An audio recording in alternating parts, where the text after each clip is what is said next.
সেই আলিয়া মাদ্রাসার ছাত্র শিক্ষকরাও সেই আন্দোলনে অংশগ্রহণ করে বিশ্বম্বরপুর ওলামায়ে কেরামের মধ্যমণি যুব সমাজের আইডল সদ্য প্রতিষ্ঠিত আলোড়ন তৈরিকারী প্রতিষ্ঠান দারুল নাজাত বালিকা মাদ্রাসার প্রতিষ্ঠাতা মুহতামিম হযরত মাওলানা রফিক আহমদ উলাসনগরী সাহেব এই মুহূর্তে আপনাদের সামনে সংক্ষিপ্ত বক্তব্য পেশ করবেন।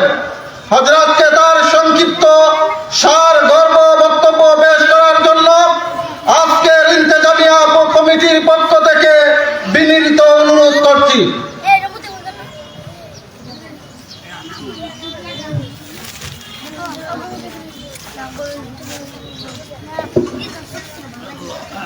আসসালামু আলাইকুম ওয়া রাহমাতুল্লাহি ওয়া বারাকাতুহু। ইন্নাল হামদালিল্লাহ ওয়াস সালাতু ওয়াস সালামু আলা মান লা নাবিয়্যা বা'দা। আম্মা বা'দু ফাআউযু বিল্লাহি মিনাশ শাইতানির রাজীম। বিসমিল্লাহির রহমানির রহিম। তাআওয়ানু আলাল বিররি ওয়াত তাকওয়া ওয়া লা তাআওয়ানু আলাল ইসমি ওয়াল উদওয়ান।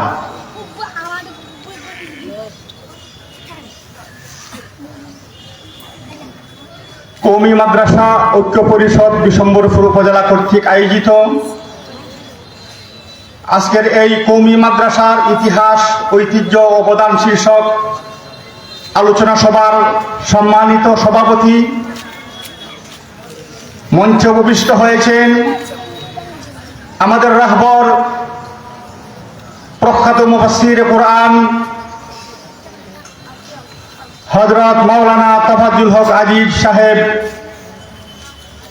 এছাড়াও মঞ্চে উপবিষ্ট আছেন আমাদের বিশ্বম্বরপুর উপজেলার সরে তাজ উলামায়ে কেরাম,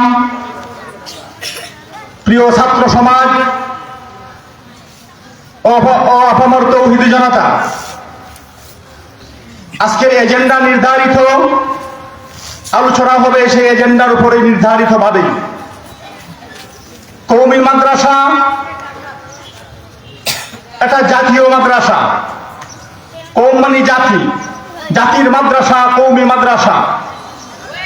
এই কওমি মাদ্রাসার প্রতিষ্ঠা লাভ করেছিল মুহাম্মদুর রাসূলুল্লাহ সাল্লাল্লাহু আলাইহি ওয়াসাল্লামের স্বপ্নযুগের ড্রয়িং এঁকে দেওয়ার মাধ্যমে। আপনারা জানেন এই ভারত উপমহাদেশ ইংরেজদের শাসনামলের পূর্বে দীর্ঘ ৭০০ বছর পর্যন্ত বাদশাহ আলমগীর, বাদশাহ শাহজাহান, বাদশাহ বাবর সহ মুসলিম শাসকগণ এই উপমহাদেশ পরিচালনা করে আসছিলেন। এই ব্রিটিশ বেনিয়ারা ব্যবসার বাহানা ধরে আমাদের এই ভারত উপমহাদেশে অনুপ্রবেশ করেছিল। তারপর তারা ধীরে ধীরে এদেশের রাজনীতির সাথে সম্পৃক্ত হয়ে শেষ পর্যন্ত ভারতের শাসন ক্ষমতা মুসলমানদের হাত থেকে তারা ছিনিয়ে নিয়ে যায়। আপনারা অবশ্যই ইতিহাস জানেন, তখনকার সময়ে সেই মুসলিম শাসনামলে এদেশের শিক্ষা ব্যবস্থা ছিল, অর্থাৎ ভারত উপমহাদেশের শিক্ষা ব্যবস্থা ছিল ধর্মভিত্তিক শিক্ষা ব্যবস্থা। হিন্দু, বৌদ্ধ, মুসলমান প্রত্যেক ধর্মের জন্যই আলাদা আলাদা শিক্ষা ব্যবস্থা ছিল।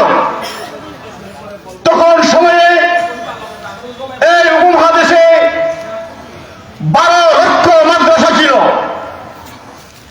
শুধুমাত্র আমাদের এই বঙ্গপ্রদেশেই ৮০,০০০ মাদ্রাসা ছিল। কিন্তু সেই জালিম ইংরেজ সরকার যে মাদ্রাসাগুলো তাদের নিজস্ব সম্পদের মাধ্যমে পরিচালিত হতো, সরকারি অনুদানের প্রয়োজন হতো না, পাবলিকের চাঁদা দেওয়ারও প্রয়োজন হতো না, মাদ্রাসা স্বনির্ভরশীল হয়েছিল। মাদ্রাসাগুলো তাদের নিজস্ব আয়ের ভিত্তিতেই পরিচালিত হবে যাচ্ছিল। কিন্তু সেই ইংরেজ সরকার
শুধুমাত্র মুসলমান ছিল তখন 10 কোটি। তার ফতোয়ার ভিত্তিতে 10 কোটি মুসলমান ঐক্যবদ্ধভাবে প্রথমে আন্দোলনে ঝাঁপিয়ে পড়েছিল। তারপর অন্যরাও আন্দোলন সংগ্রামে অংশগ্রহণ করে একের পর এক যুদ্ধ চলতে থাকে।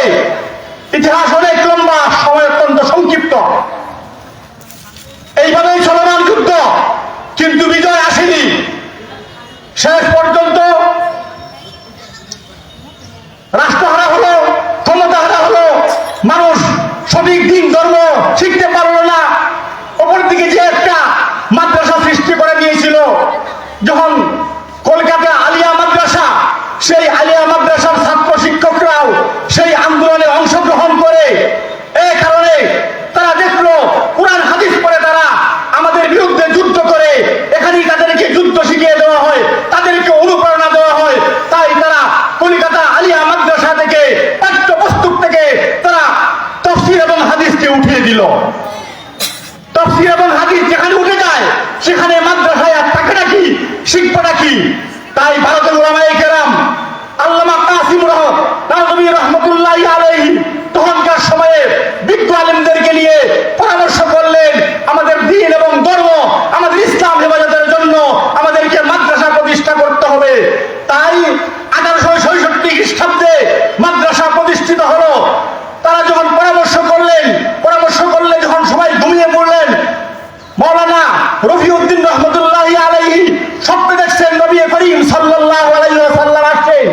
এসে বলছেন, হে রফিউদ্দিন, তোমরা যে মাদ্রাসা প্রতিষ্ঠার পরিকল্পনা করেছো আমি তোমাদেরকে ড্রয়িং করে দিয়ে যাচ্ছি। নবী বলে হাতের লাঠি দ্বারা একটি দাগ টেনে দিয়ে গেলেন এবং বললেন, এখানে মাদ্রাসা সৃষ্টি করো, এখানে মাদ্রাসা প্রতিষ্ঠা করো। সকালবেলায় দেখা গেল আল্লাহ রসুল যেভাবে দাগ টেনেছিলেন সে দাগ বিদ্যমান রয়েছে। সেই রসুলের দাগের উপরেই মাদ্রাসা প্রতিষ্ঠিত হয়েছিল। এই জন্য আমি প্রথমেই বলেছিলাম, এই কওমি মাদ্রাসার ইতিহাস, এই কওমি মাদ্রাসা ভারত উপমহাদেশে দেওবন্দ মাদ্রাসা এই প্রথম মাদ্রাসা, এবং সেই মাদ্রাসা রাসূলের ড্রয়িং করা মাদ্রাসা ছিল। এরপরেও ইংরেজ সরকার এই দেশ থেকে বাড়ায়নি। তারপর তারা মাদ্রাসা সৃষ্টি করেছিলেন। কেন সৃষ্টি করেছিলেন আমরা কিঞ্চিত আলোচনা এখানে বোঝার আছে। মাদ্রাসা সৃষ্টি করেছিলেন শুধুমাত্র পড়া এবং পড়ানোর জন্য নয়, মাদ্রাসা সৃষ্টি করেছিলেন যেভাবে ঈমান আকীদা ইসলাম হেফাজতের জন্য, তেমন ভাবে রাষ্ট্রের সার্বভৌমত্ব রক্ষার জন্য, ইংরেজ সরকারের বিরুদ্ধে সৈনিক তৈরি করার জন্য। এরপরে 1919 সালে জমিয়তে উলামায়ে ইসলাম গঠন করা হয়। জমিয়তে উলামায়ে ইসলাম আন্দোলনের ডাক দেয়।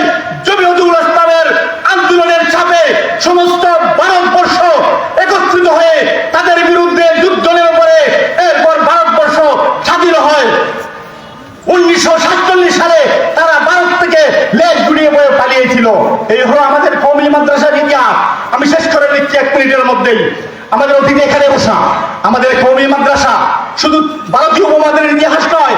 আপনারা দেখেন স্বাধীনতা সংগ্রামে যখন যুদ্ধ করার প্রয়োজন যুদ্ধ করে এসেছে, বাংলাদেশ স্বাধীনতায় বিগত ৭৭ আমাদের উলামায়ে কেরাম শাহাদাত বরণ করেছেন। আপনারা দেখেছেন সারা দেশ জুড়ে উলামায়ে কেরাম নবীর ইজ্জতের রক্ষার দাবিতে আন্দোলন করার কারণে ব্রিটিশ সরকার আমাদের আলেমদেরকে জেলে বন্দী করেছিল। এর মধ্যে থেকে আজকের এই সম্মেলন প্রস্তুত কমিটির যারা আছেন এদের মধ্যে কয়েকজনকে জেল খাটেছিলেন। মাওলানা আমির হোসেন সাহেব এই জেল খাটেছিলেন, মাওলানা আবুল কাসিম সাহেব, মাওলানা ফজলুল হক সাহেব জেল খেটেছিলেন। এই মাদ্রাসার মুহতামিম, এই পলাশ মাদ্রাসার মুহতামিম মাওলানা তাহির সাহেবও জেল খেটেছিলেন। এছাড়াও আরো অনেকে জেল খেটেছেন। তাই উলামায়ে কেরাম, উলামায়ে দেওবন্দ দ্বীনের জন্য, ধর্মের জন্য জীবন উৎসর্গ করে সব সময় আসছেন। বিগত ব্রিটিশ সরকারে এই জুলাই আগস্টের বিপ্লবে আমাদের কওমি মাদ্রাসা বন্ধু উলামায়ে কেরাম প্রায় 80 জনের মতো শাহাদাত বরণ করেছেন। এই 24-এর গণঅভ্যুত্থানে আমাদের কওমি মাদ্রাসার বিরাট অংশের একটা অবদান রয়েছে। এছাড়াও যে দেশের যে কোনো ক্রান্তি লগ্নে, বন্যা আসুক, দুর্যোগ আসুক, মানুষ যে কোনো বিপদ আসুক, উলামায়ে কেরাম দাবিয়ে পড়েন, ঈমান সংরক্ষণ করেন, আমল সংরক্ষণ করেন। এদেশের সবচেয়ে সুবিধা বঞ্চিত হলেন এদেশের কওমি মাদ্রাসার উলামায়ে কেরাম। কিন্তু দিয়ে দেশের মধ্যে সবচেয়ে জাতির খেদমত করে যাচ্ছেন এই সুবিধা বঞ্চিত কওমি মাদ্রাসার উলামা সমাজ। তাই আপনাদেরকে আমি উদারতা আহ্বান জানাচ্ছি, আল্লাহ বলেছেন তোমরা পারস্পরিক সৎ কাজে একে অপরকে সহযোগিতা করো। তাই যে এলাকায় যেখানে মাদ্রাসা আছে আমরা সবাই সহযোগিতার মাধ্যমে মাদ্রাসাগুলিকে এগিয়ে নিব। আল্লাহ পাক আমাকে তৌফিক দান করুন, আমাদের সবাইকে তৌফিক দান করুন।